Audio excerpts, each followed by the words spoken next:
कहा तो ये जाता है कि मुल्क में सबसे पॉपुलर खेल क्रिकेट है। जिंदगी के हर शोबे से ताल्लुक़ रखने वाले हर उम्र के लोग इसमें दिलचस्पी रखते हैं। मीडिया का भी सबसे ज़्यादा पॉपुलर मौजू यही है।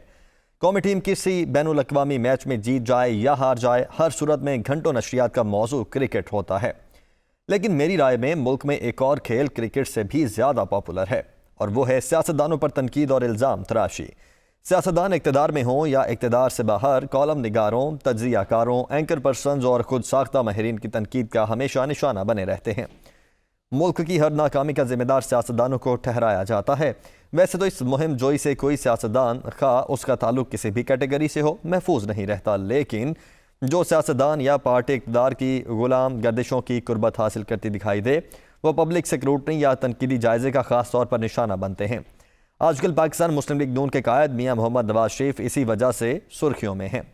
गुज़श्ता तकरीबन 2-2.5 माह से जब से वो लंदन से पाकिस्तान वापस आए हैं, वो मीडिया में मौजूए बहस बने हुए हैं। वजह इसकी उनका वो बयानिया है जिसे खुद उन्होंने वोट को इज्जत दो का नाम दिया था, और जिसका इजहार उन्होंने अक्टूबर 2020 में गुजरांवाला में PDM के एक जलसे में लंदन से अपनी ऑनलाइन तकरीर में किया था। इस तकरीर में उन्होंने वजारत उज़्मा के ओहदे से अपनी बरतरफी और सियासत में हिस्सा लेने पर ताहाल पाबंदी को एक साजिश करार दिया था, जिसमें उनके मुताबिक साकिब निसार, कमर जावेद बाजा और फैज़ हमीद ने नुमाया किरदार अदा किया था। नवाज शरीफ ने इल्ज़ाम आयद करते हुए दावा किया था कि 2018 के इंतखाबात, जिनमें उनके मुताबिक पाकिस्तान मुस्लिम लीग नून जीत रही थी, में धांधली के जरिए इमरान खान और उनकी जमात पाकिस्तान तहरीक को जितवाया गया।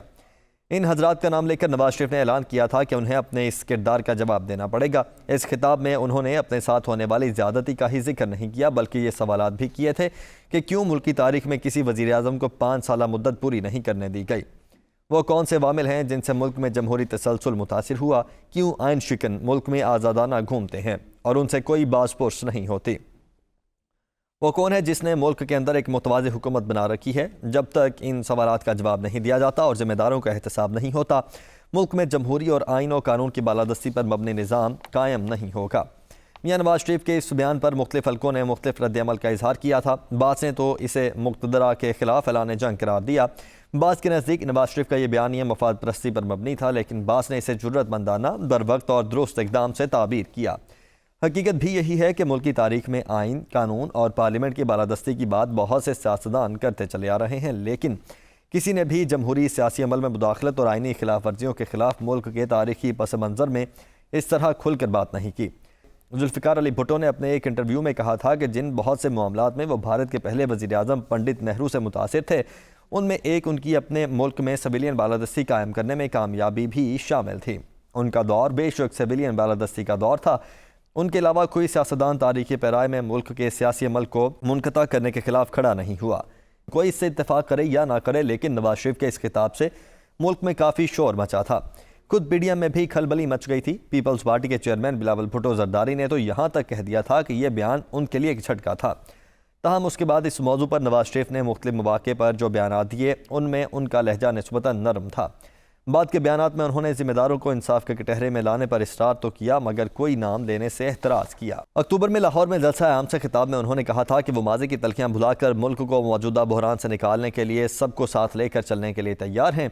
इस पर तज्ज़ियाकारों ने यह कहना शुरू कर दिया कि नवाज शरीफ ने मज़ाहमती अंदाज तर्क करके मुसालिहाना पॉलिसी इख्तियार कर ली और उसका मकसद मुख्तदिर हल्कों की हिमायत हासिल करना है। लेकिन नवाज शरीफ के बयानात के ताज़ा तरीन सिलसिले में, जो आम इंतखाबात के लिए पार्टी उम्मीदवारों को टिकटें अलॉट करने के लिए पार्टी के पार्लिमानी बोर्ड के मुख्तलिफ मीटिंग में दिए जा रहे हैं, उनके ओरिजिनल बयानिया की बाज़गश्त सुनाई दी जा रही है, और वो दोबारा उन अफराद का नाम लेकर एहतसाब का मुतालबा कर रहे हैं जिन्होंने उनके बकौल उन्हें न सिर्फ वजारत उज़्मा के ओहदे से अलग करने में किरदार अदा किया, बल्कि उन पर सियासत के दरवाजे बंद कर दिए।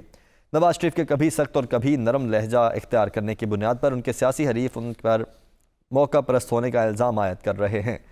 इन इल्ज़ामात में कहाँ तक सदाकत है और नवाज शरीफ अपने इस मौके पर कब तक डटे रहते हैं, इसका जवाब तो वक्त देगा। लेकिन उन्होंने मुल्क की सियासत की सबसे बड़ी हकीकत से पर्दा उठाकर तारीख में अपना नाम रकम करवा लिया है।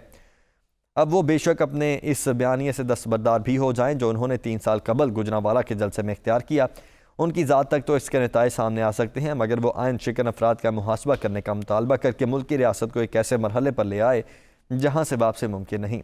अब सवाल ये नहीं कि नवाज शरीफ जो कुछ कह रहे हैं वो सिर्फ ज़ाती मफादात के लिए कह रहे हैं या कौमी मफादात के लिए। असल सवाल मगर ये होना चाहिए कि जो कुछ कह रहे हैं क्या वो सही है या गलत। अगर किसी को इस बारे में शक है या इस बयाने से इख्तलाफ है तो तहकीकात करवा ली जाएँ। पूरी मुल्की तारीख सामने है, इसके दरीचों में झांकने से हकीकत मालूम हो जाएगी। मगर अफसोस का मकाम यह है कि इस वक्त मीडिया में तमाम तर बहसों का फोकस और सियासतदानों के बयानात में मरकज़ी नुक्ता नवाज शरीफ की ज़ात है। लेकिन उन्होंने क्या कहा है, क्या वो दुरुस्त है या गलत, और इस किस्म के खिलाफ कानून इकदाम का आइंदा क्या इम्कान है, इस पर कोई बात नहीं करता। इसकी वजह वाज़ेह तौर पर नज़र आती है। नवाज शरीफ के बयान के बजाय उनकी ज़ात पर बहस दरअसल असल और अहम सवालात से तवज्जो हटाने की कोशिश है। मगर तारीख गवाह है कि सच को दबाया नहीं जा सकता। हाँ, सच बोलने वालों की जुबानबंदी की जा सकती है, मगर इससे तारीखी अमल में इन तब्दीलियों का रास्ता नहीं रोका जा सकता, जिसका सिलसिला सच बोलने से शुरू होता है। क्योंकि कलम या ज़ुबान से अदा होने वाला लफ्ज़ लिखारी या खतीब की मलकियत नहीं रहता, बल्कि पब्लिक डिस्कोर्स का हिस्सा बनकर अवामी मलकियत बन जाता है। और उसके बाद ये कहाँ तक अपना असर दिखाएगा, इसका फ़ैसला तारीख करेगी।